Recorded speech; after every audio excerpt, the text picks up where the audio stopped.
Jemaat yang dikasih dan diberkati Tuhan, kita akan membaca, merenungkan firman Tuhan di dalam Alkitab, Injil Lukas 6 ayat 37 sampai 42.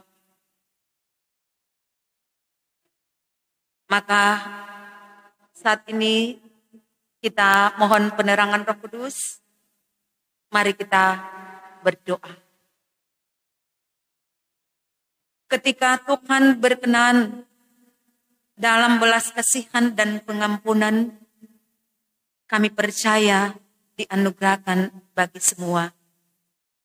Maka kami merasa layak ada di hadapan-Mu Bapa.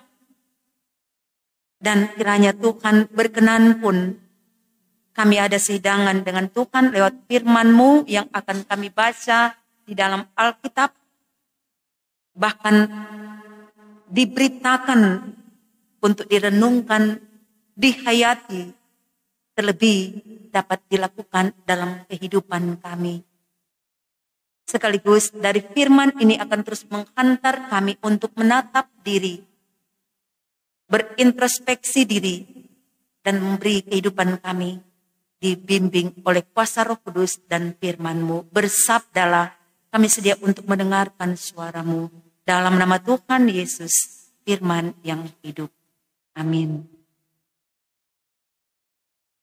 Bapak, Ibu, adik-adik sekolah minggu remaja pemuda yang dikasih dan diberkati Tuhan, saat ini kita membuka Alkitab Injil Lukas pasal 6. Injil Lukas pasal 6 ayat yang ke-37 sampai 42. Terima kasih, saya jemput untuk berdiri. Mari bersama kita akan membaca firman Tuhan dalam Injil Lukas pasal 6 ayat 37 sampai 42. Secara berbalasan dengan Kadim, di mana bacaan ini oleh Lembaga Alkitab Indonesia memberi judul ialah hal menghakimi. Kita mulai secara berbalasan. Janganlah kamu menghakimi, maka kamu pun tidak akan dihakimi. Dan janganlah kamu menghukum, maka kamu pun tidak akan dihukum. Ampunilah, dan kamu akan diampuni. Dan kamu akan menjadi suatu takaran yang baik, yang dipadatkan, yang digoncang, dan yang tumpah keluar, akan dicurahkan ke dalam cukupmu. Sebab ukuran yang kamu pakai untuk mengukur, akan diukurkan. Yesus mengatakan pula satu perumpamaan kepada mereka. Dapatkah orang buta menuntun orang buta? Bukankah keduanya akan jatuh ke dalam lubang? Orang murid tidak lebih daripada. Tapi barang siapa yang telah tamat belajarmu, akan sama. Mengapakah engkau melihat selumbar di dalam mata saudaramu, sedangkan balok di dalam matamu sendiri tidak engkau ketahui? Manakah engkau dapat berkata kepada saudaramu, saudara, biarlah aku mengeluarkan selumbar yang ada dalam matamu. Hal balok yang di dalam matamu tidak engkau lihat. Hai orang munafik, keluarkanlah dahulu balok dari matamu. Maka engkau akan melihat dengan jelas untuk mengeluarkan selumbar dari mata saudara. Demikian jauh sabda Tuhan. Untuk kita renungkan, jemaat disilakan untuk duduk tempat. Saat ini kita akan masuk dalam perenungan firman sebagaimana yang sudah kita baca, yakni untuk warga Gemim merenungkan dalam Injil Lukas pasal 6 ayat 37 sampai ayat yang ke-42. Lembaga Alkitab Indonesia memberi judul perikop ini, yakni hal menghakimi. Berbicara menghakimi, sadar ataupun tidak, menjadi kecenderungan dalam hidup kita manusia yang penuh dengan keterbatasan dan kekurangan. Saudara-saudara dalam kasih Tuhan, tetapi di dalam Alkitab yang berisi firman Tuhan mengajarkan untuk kehidupan kita sebagai manusia ciptaannya. Terlebih sebagai orang yang mengaku percaya, memiliki iman dan pengharapan kepada Tuhan. Soal menghakimi itu bukan urusan kita, tetapi itu adalah hak daripada Tuhan. Saudara-saudara yang dikasihi dan mengasihi Tuhan Yesus Kristus, maka lewat konteks bacaan Injil Lukas pasal 6 ayat 37 sampai 42 ini mau mengajarkan, memberikan bekal dalam kehidupan kita, apalagi orang ada dalam kehidupan di era yang penuh dengan kemajuan, era digital. Kita senantiasa butuh untuk terus dibekali di dalam kehidupan iman, supaya kita tampil sebagai umat milik kepunyaan Tuhan, persekutuan jemaat gereja Tuhan yang sungguh-sungguh taat dan setia melakukan kehendak Tuhan lewat firman-Nya. Segala sesuatu yang harus kita wujud nyatakan dalam peran kita, dalam aktivitas, tanggung jawab, pelayanan ataupun pengabdian adalah bukan karena keinginan, kemauan kita manusia semata, tetapi adalah berdasarkan perintah dan ajaran serta kehendak Tuhan dalam firman-Nya. Karena itu saudara-saudara yang dikasihi Tuhan, Tuhan Yesus saat ini terus membekali kehidupan orang percaya. Minggu yang lalu kita telah merenungkan bagaimana kita belajar tentang Yesus adalah pokok anggur yang benar.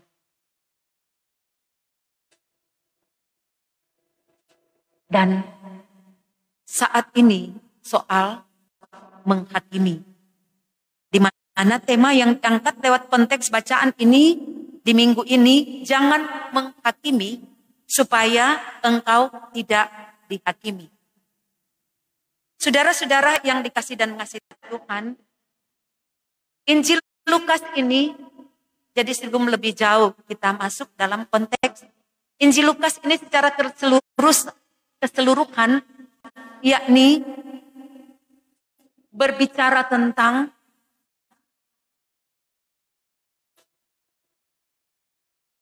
Injil keselamatan yang berlaku bagi semua bangsa. Jadi keselamatan itu bukan cuma milik orang-orang tertentu, tetapi menjadi milik semua bangsa. Jadi secara keseluruhan kitab Injil Lukas adalah berbicara tentang Injil keselamatan yang umum atau universal. Dan karena itu, kalau orang rajin baca Alkitab, di sini dijelaskan bagaimana beberapa pengajaran Yesus kepada para muridnya, antara lain yakni ada perikop yang menjelaskan di mana dia memanggil 12 orang menjadi muridnya, yang kemudian mereka disebut sebagai rasul. Yesus meneguhkan hati para murid dengan firman yang membuat mereka kuat dalam menghadapi berbagai masalah ataupun tantangan dan cobaan kehidupan. Yesus juga mengingatkan di dalam kitab Injil ini pada para murid untuk bagaimana orang sanggup untuk mengasihi, berteladan kepada kasih Tuhan Yesus. Sekalipun dia adalah musuh, tetapi kita harus mengasihi mereka. Saudara-saudara, selanjutnya juga diangkat tema tentang hal menghakimi. Seperti konteks bacaan kita yang akan kita renungkan saat ini.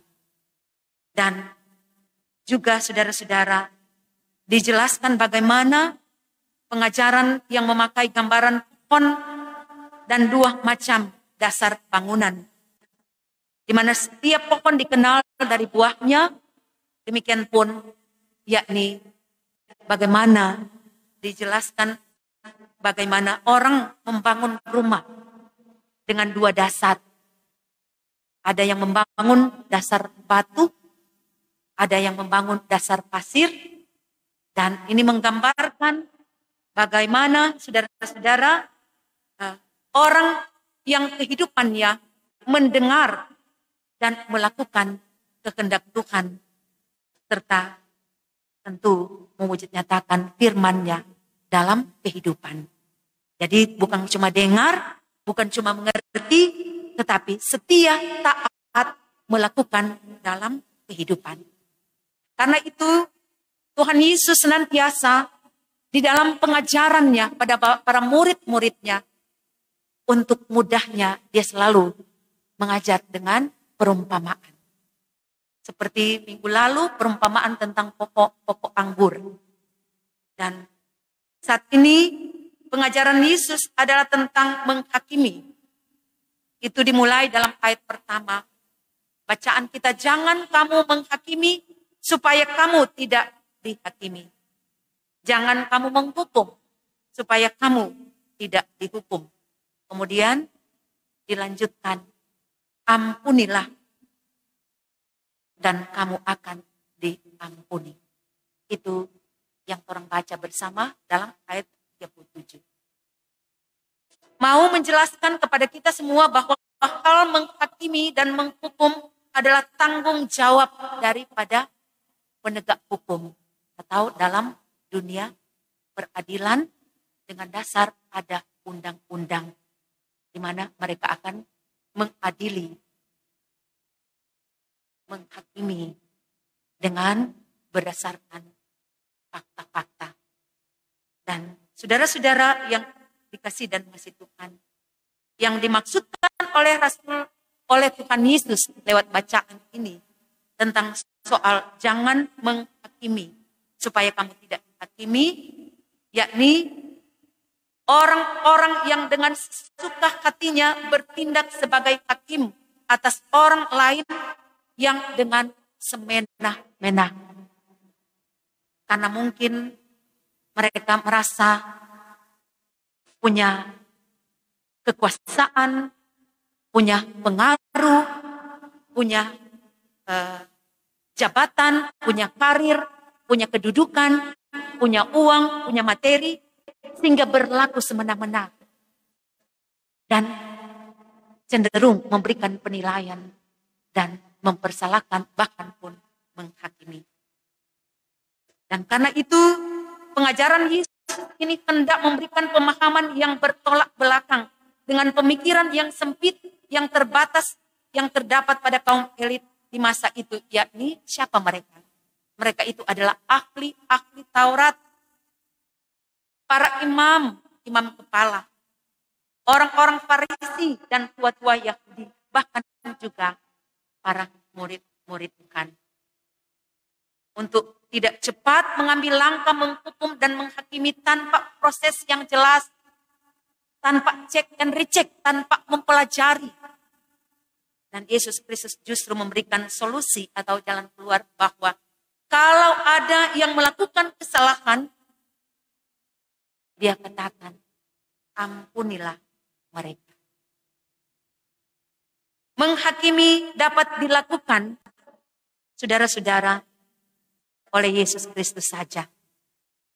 Dan pembelajaran yang dapat kita ambil, yakni hendaknya kita sebagai orang percaya, jangan cepat-cepat untuk menghakimi mereka atau orang lain sebelum kita mengetahui dengan pasti apakah ia bersalah atau tidak.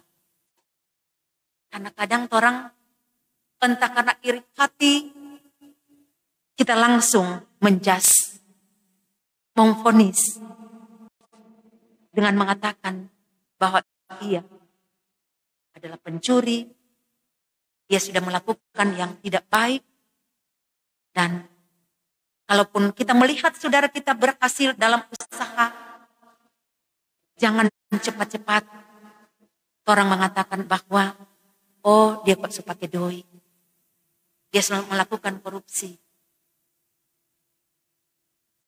Padahal orang tidak mempelajari Dia peroleh itu karena mungkin dia adalah seorang pekerja keras, pekerja giat pun, dan penuh kesabaran. Saudara-saudara, ini yang tak dapat kita pungkiri muncul dalam situasi kehidupan orang. Pengajaran yang kedua dari belajar melalui firman ini, di mana pemberian yang tulus kepada Tuhan dan kepada sesama manusia. Di mana dikatakan ukuran yang kamu pakai untuk mengukur akan diukurkan kepadamu. Saudara-saudara, takaran atau ukuran berarti alat untuk mengukur, dan bila seseorang memberi dengan ukuran liter, maka dengan ukuran yang sama juga akan dikembalikan kepadanya. Tetapi bukan hanya 1 liter saja, melainkan isinya sudah dipadatkan, mungkin digoncang bahkan sampai tumpah keluar. Ini yang teralami dalam kehidupan orang. Dan inilah gambaran berkat yang akan dikembalikan kepada orang yang penuh dengan ketulusan memberi untuk Tuhan, bahkan sesama yang membutuhkan. Dan sebagai orang yang beriman, yang percaya, yang hidup di masa kini, orang diingatkan untuk bagaimana orang mau menopang pekerjaan pelayanan gereja Tuhan dengan penuh ketulusan hati, bukan paksaan. Bagaimana orang siap untuk membantu, meringankan beban saudara-saudara kita yang membutuhkan uluran tangan kasih kita, termasuk mereka yang mengalami bencana. Gemim, saat ini kita dihimbau untuk berpengapa, merasakan pergumulan dari saudara-saudara kita yang tertimpa bencana, misalnya di Manado. Jadi pergumulan kita bersama, karena itu mari kita boleh berbagi kasih dengan berkat yang ada pada kita, bukan yang tidak ada. Berkat yang akan Tuhan berikan bukan hanya sekedar berkat jasmani, melainkan nafas kehidupan, kekuatan, kesehatan, sukacita, bahkan pun kegembiraan. Itu yang Tuhan akan beri dalam hidup kita ketika kita melakukan apa yang Tuhan ajarkan lewat firman-Nya. Saudara-saudara, dan oleh karena itu, dari bagian firman ini kita pun diajar, mari memberi untuk pekerjaan pelayanan Tuhan dan kepada mereka yang sangat membutuhkan pertolongan. Dan mari kita akan selalu menikmati berkat-berkat Tuhan, bukan hanya pribadi, sendiri, kelompok, tapi menikmati berkat Tuhan itu secara bersama. Karena dalam ajaran Tuhan lewat firman-Nya kita diberkati untuk menjadi berkat. Selanjutnya pengajaran Tuhan Yesus ini, di mana firman ini dengan memakai perumpamaan dikatakan, dapatkah orang buta menuntun orang buta? Bukankah keduanya akan jatuh ke dalam lubang? Saudara-saudara, ayat ini menyindir orang yang buta pasti tidak dapat melihat secara jasmani. Dan maksudnya hendak memberikan gambaran bahwa orang yang bersalah atau orang yang berdosa tidak akan mungkin menuntun temannya yang berdosa juga ke arah yang benar atau ke arah kehidupan yang baik. Karena sama-sama kita manusia. Cuma Tuhan Allah dalam Yesus Kristus yang adalah kebenaran abadi, sumber kebenaran. Maka berkaitan dengan hal ini, yakni hal menghakimi, tidak mungkin orang yang bersalah akan menjadi hakim atas orang lain. Ia justru tidak akan melihat kebenaran yang sesungguhnya, karena apa yang dilakukannya adalah sesuatu yang jahat, yang tidak sesuai dengan kehendak Tuhan. Jadi penghakiman hanya dapat dilakukan oleh Tuhan dalam kehidupan kita manusia yang cenderung ingkar janji, cenderung bersalah, cenderung melakukan dosa, cenderung menyakiti.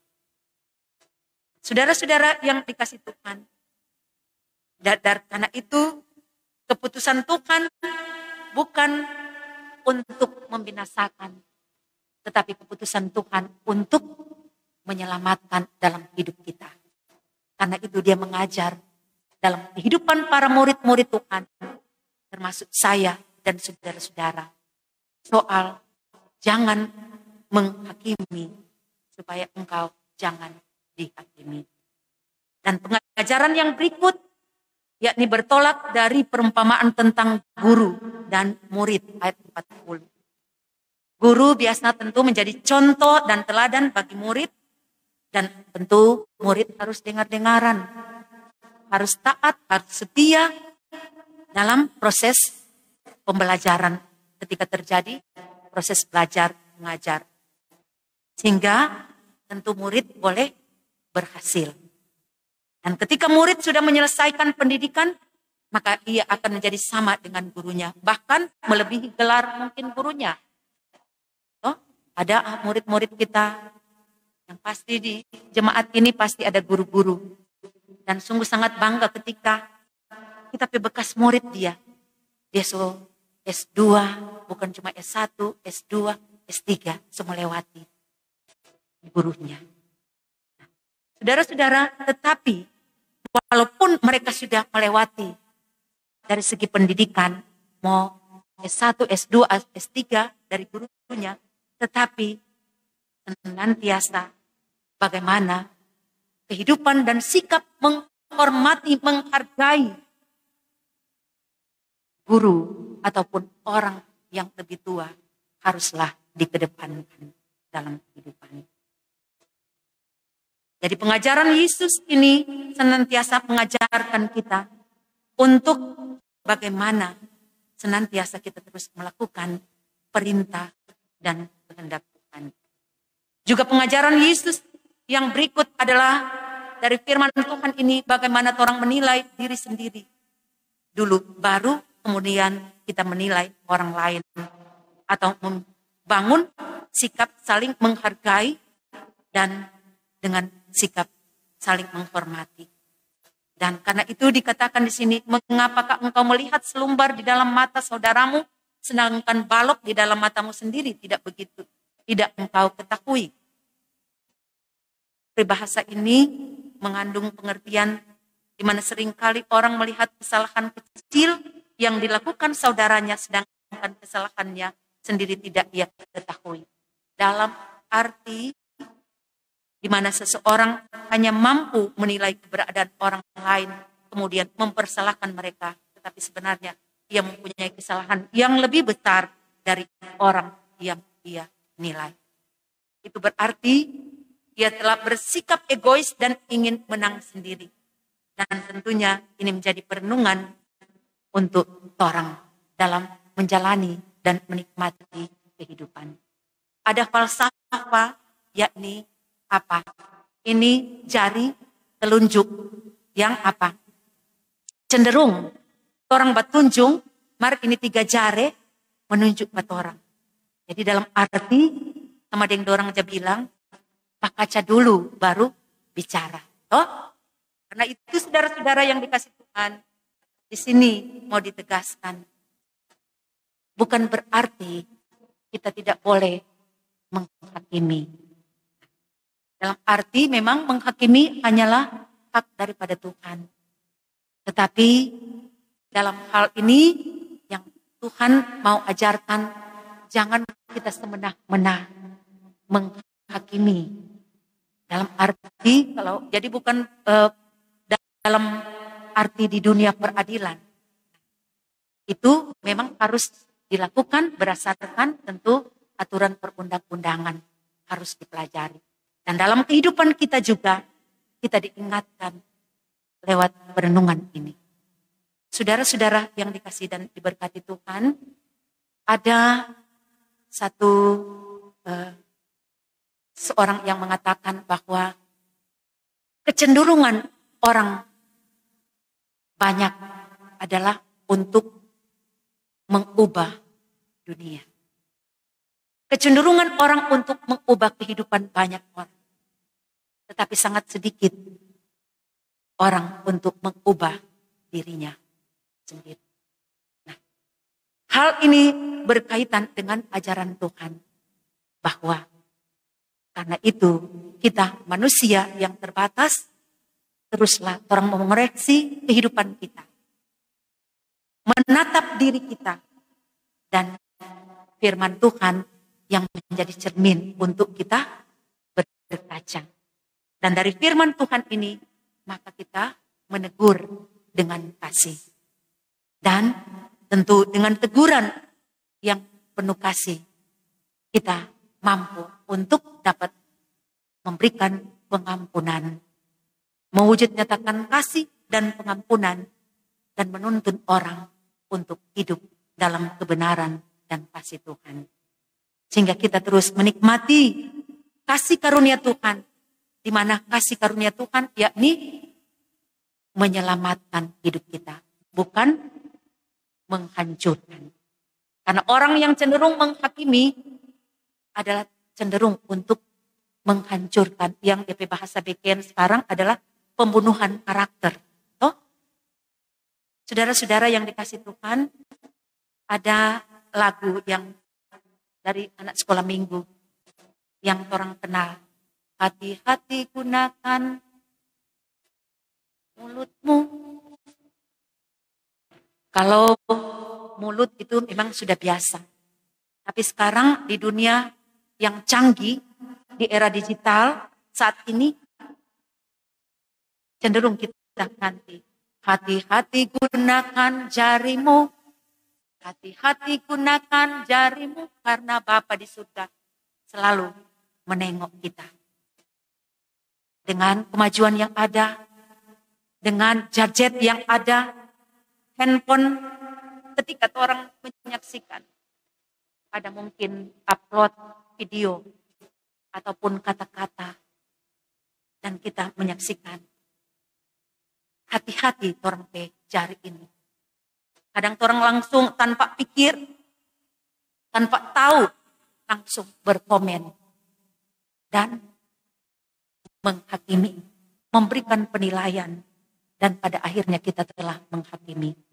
Tetapi saya percaya jemaat Gemim Sion senantiasa memperhatikan perenungan-perenungan firman Tuhan lewat MTPJ. Jadilah bijak. Toh, perenungan 2 minggu lalu. Minta hikmat daripada Tuhan. Toh, sehingga orang berlaku arif bijaksana. Mampu menempatkan pilihan pada pilihan yang benar dan baik. Mampu melihat mana yang perlu untuk kita komen. Mungkin orang komen, God bless, Tuhan berkati. Dan bukan justru menghakimi. Dan juga perenungan kita terus bersekutu dengan pokok anggur. Dan kita akan tampil sebagai orang percaya, jemaat gereja Tuhan yang selalu siap untuk memberikan pengampunan dan dengan dasar kasih. Tuhan dimuliakan, semua kita terberkati. Amin. Saudara-saudara yang dikasihi dan